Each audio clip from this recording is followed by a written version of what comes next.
Hello to all. ഇന്നത്തെ വീഡിയോയിൽ പറയാൻ പോകുന്നത് ടെക്സ്ചർ പെയിന്റിനെ കുറിച്ചാണ്. ഞാൻ Shabna Sharaf, the home explorer എന്ന യൂട്യൂബ് ചാനലിലേക്ക് എല്ലാവർക്കും സ്വാഗതം. ഈ ഒരു വീഡിയോയിൽ നിങ്ങൾ കാണുന്ന ടെക്സ്ചർ വർക്ക് കംപ്ലീറ്റ് ചെയ്തിട്ടുള്ളത് ചേർത്തലയിലുള്ള ഷാബു എന്ന് പറയുന്ന ചേട്ടനാണ്. ഓൾ കേരള വർക്കാണ്. അവരുടെ കംപ്ലീറ്റ് ഡീറ്റെയിൽസ് ഞാൻ ഡിസ്ക്രിപ്ഷൻ ബോക്സിൽ കൊടുക്കുന്നുണ്ട്. താല്പര്യമുള്ളവർക്ക് അവരെ കോൺടാക്റ്റ് ചെയ്യാവുന്നതാണ് കേട്ടോ. അപ്പോൾ നമുക്ക് വീഡിയോ നോക്കാം. ഇന്നത്തെ കാലത്ത് വീടിന് ഭംഗി കൂട്ടാനായി ആളുകൾ പല വഴികളും സെർച്ച് ചെയ്യുന്ന സമയത്ത് ഒരു ഓപ്ഷനായി മാറ്റുന്ന ഒന്നാണ് ടെക്സ്ചർ പെയിൻറ്. ഇന്ന് മാർക്കറ്റിൽ പല ടൈപ്സ് ഓഫ് വെറൈറ്റി ടെക്സ്ചർ പെയിൻറ്റുകൾ അവൈലബിൾ ആണ്. എങ്കിലും അതിലൊരു ചീപ്പ് റേറ്റും ഹൈ റേറ്റൊക്കെ വരുന്നുണ്ട്. ഈ ഒരു ടെക്സ്ചർ പെയിൻറ്റിൻ്റെ ഗുണം എന്താണെന്ന് വെച്ചിട്ടുണ്ടെങ്കിൽ അധികം റേറ്റ് വരാതെ തന്നെ വീടിന് ഭംഗി കൂട്ടാവുന്നതാണ്.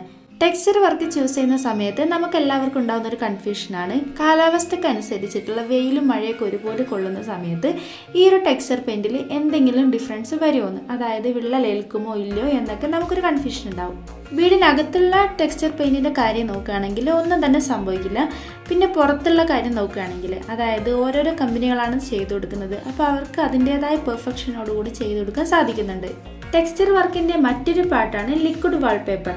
ഈ ഒരു ലിക്വിഡ് വാൾപേപ്പർ യൂസ് ചെയ്യുന്നത് കൂടുതലും ഇൻറ്റീരിയർ ഡിസൈനിന് വേണ്ടിയിട്ടാണ്. അതായത് വീടിൻ്റെ ഉൾഭാഗത്തൊക്കെ ആയിട്ടാണ് കൂടുതലും ലിക്വിഡ് വാൾപേപ്പർ യൂസ് ചെയ്യുന്നത്. ടെക്സ്ചർ വർക്ക് ചെയ്ത വീടൊക്കെ നമ്മളൊരു ഒറ്റയടിക്ക് നോക്കുന്ന സമയത്ത് നമുക്കൊരു ഗ്ലാഡിംഗ് ടൈലാണെന്നൊക്കെ തോന്നുള്ളൂ. എന്നാൽ ഗ്ലാഡിംഗ് ടൈലിൻ്റെ സെയിം മോഡലായിട്ട് നമുക്ക് ടെക്സ്ചർ വർക്ക് ചെയ്യാവുന്നതാണ്. ഗ്ലാഡിംഗ് ടൈലിനെ അപേക്ഷിച്ചിട്ട് ടെക്സ്ചർ വർക്കിൻ്റെ മെയിൻ അഡ്വാൻറ്റേജ് എന്താണെന്ന് വെച്ചിട്ടുണ്ടെങ്കിൽ എപ്പോൾ വേണമെങ്കിലും ഡിസൈൻ മാറ്റാവുന്നതാണ്. ഗ്ലാഡിംഗ് ടൈലൊക്കെ ആണെങ്കിൽ നമുക്ക് മാറ്റണം തോന്നുന്ന സമയത്ത് മാറ്റാൻ സാധിക്കില്ല. പക്ഷേ ടെക്സ്ചർ വർക്കൊക്കെ ആണെങ്കിൽ നമുക്ക് മാറ്റണം തോന്നുന്ന സമയത്ത് നമുക്ക് മാറ്റാവുന്നതാണ്. വാളിലൊക്കെ ടെക്സ്ചർ വർക്ക് ചെയ്യുന്ന സമയത്ത് ആദ്യം പുട്ടിയിട്ട് ലെവലാക്കിയതിന് ശേഷം മാത്രമാണ് ടെക്സ്ചർ വർക്ക് ചെയ്യുന്നത്.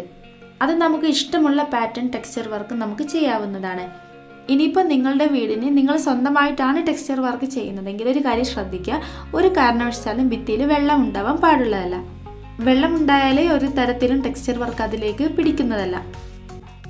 ടെക്സ്ചർ വർക്ക് കൂടുതലും യൂസ് ചെയ്യുന്നത് വീടിൻ്റെ വാള്, അതുപോലെ മതിലുകൾ, പിന്നെ പില്ലേഴ്സ്, ഇവിടെയൊക്കെയാണ് ടെക്സ്ചർ പെയിൻറ് കൂടുതലായിട്ട് യൂസ് ചെയ്യുന്നത്. അതുകൊണ്ട് തന്നെ വീടിന് ഒരു ഷോ കിട്ടാനായിട്ട് ഈ ഒരു ടെക്സ്ചർ പെയിൻറ് സഹായിക്കുന്നുണ്ട്.